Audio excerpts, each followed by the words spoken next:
Thanks for staying with us. You know, one of the things I wanted to remind you of is that we have a free toolkit for you. You can just email me, edsmith@brightmoment.com, and I'll send you a 30-page toolkit containing just all kinds of free information with no catches, no hooks, no nothing. Doesn't cost you anything. It's no come on. It's the real deal. Has things like a list of 160 uplifting movies, different movies that, you know how depressing movies are these days. You can go out and I give you a listing of, say, Aquila and the Bee, or Rudy. I'll give you all these other movies that maybe you haven't seen for a while, just to remind you. Go out there and you can get them from Netflix or wherever. Great movies. I have a list of articles, all kinds of stuff, information you can't find anyplace else, all kinds of free information. Email me, edsmith@brightmoment.com, and I'll send it to you. No big deal. You're going to love it. It's good stuff. So what are we going to talk about now? We're going to talk about something that my friend Tony Robbins talks about a lot, and I'm a big fan of Tony Robbins. I wish I had his suits and his teeth. Huh? Yeah, good guy. But he's got some great material, and one of the things that I like very much about him, he makes the point about what were you meant for in this life? What were you meant for in this life? You know, everybody in the audience tonight, everybody all over the world, we're meant probably for different things, but yet we tend not to know what it is that we were meant for. As we go through this life, there's all kinds of choices, all kinds of directions, but what is it that we, ourselves, just truly down deep, we were meant for? There's some particular calling, and unfortunately most people go through this whole life and they never know what it is they were truly deeply meant for, and that's a tragedy. They might be very successful, yes, and still not know what they were meant for. Sometimes people are very successful, I hate to say it, but sometimes it's luck, and certainly skill. Skill is huge. But they could have even been better. Believe it or not, as good as they are, you can always be better if you're into something that you were truly meant for. Do you know what it's like to be doing something that you were truly meant for in this life? There's incredible benefits. Your morale goes up. You feel good. You're not depressed. You know when most heart attacks happen? Do you know that? Monday morning at 8 a.m. And why is that? Because you're getting ready, you're on your way to a job that you don't like. That's where these people have heart attacks. You know, have you ever sat in a traffic jam on the way to work and saw those sirens going by you?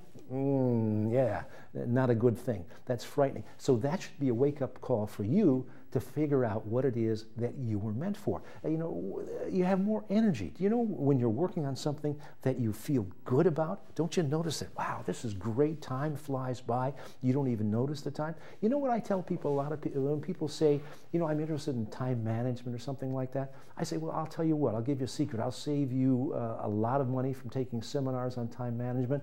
I'll save you an incredible amount of time. Here's the thing for time management.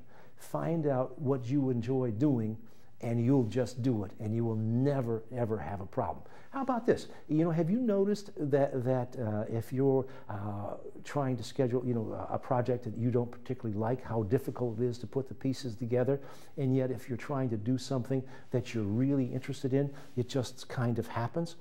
I'll use an example. Let's say, for instance, this television show. If you enjoy this television show and every Wednesday night at 8 o'clock, you end up in front of the television at 8 o'clock on Wednesday night.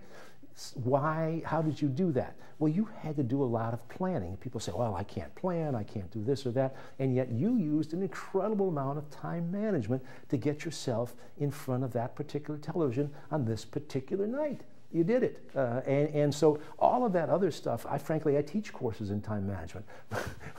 and right off the bat, I always say, listen, you really honestly don't need this course, but, you know, and then I go on and deliver a good course. But the point is that if you're into something, this stuff, a lot of this stuff that we talk about, the motivation, success, and peak performance, it just will really just happen for you if you know, like Tony Robbins says, who you are meant to be. you have a better chance of being a success than if you're doing something that you were meant to do than something that you're just not that into, you're just kind of going through the motions. Who do you think is going to be more successful? Somebody who is meant to be that particular job, or somebody who's just going through the motions? Who's going to make it to the top, and who's going to, even if you don't make it to the top, you're going to enjoy every minute of it because this is something you were meant to be. And money, oh, you know, they've had study after study after study that shows that people who take jobs for money versus people who take jobs for the love of what the job is, who ends up making the money? Yes, sir, the people who take the jobs for the love of the job. Money just comes. Those people who took the job for the money, not so good. They don't have a particularly good track record. If you want the money, take a lower paying job if you have to, but get into a field that you love, and you will just do fine money-wise. I promise you. Go for what you love and not for that. A great technique for this is what I call the manila envelope technique. Manila envelope technique. Now, the secret of the manila envelope technique is it sets aside all those tests that put you in the 4 boxes or the 3 boxes or this kind of thing. You don't have to pay any money for it. You don't have to get results back that are based on jobs that existed 20 years ago. Let's see, I should be a shoemaker. That's what it says here. No, you don't have to go through any of that. It's cheap, it's fast, and it works to the minute. The manila envelope technique. What you do is you get yourself a manila envelope, and you go through the day, and every time you see something that interests you, that makes you feel good, it says, well, hey, I can resonate with this particular thing, something going on here, you rip it out of the magazine, you print it off the computer, whatever it is, and you take that reminder, and maybe it's a note, whatever, and you stick it in that envelope, yes. And you go through the day and you keep saving these little reminders of things that made you feel good. There's some connection about, you see an article, whatever it is, stick it in the envelope all day long. And don't try to judge. Say, well, maybe I don't know. Don't do any of that judging. Just grab that, stick it in the envelope. Collect of things that interest you. If somebody says something, write down a quote. Stick it in the envelope. If somebody says, hey, you know what, I bet you'd be good at what, put it in the envelope. Stick it, keep collecting.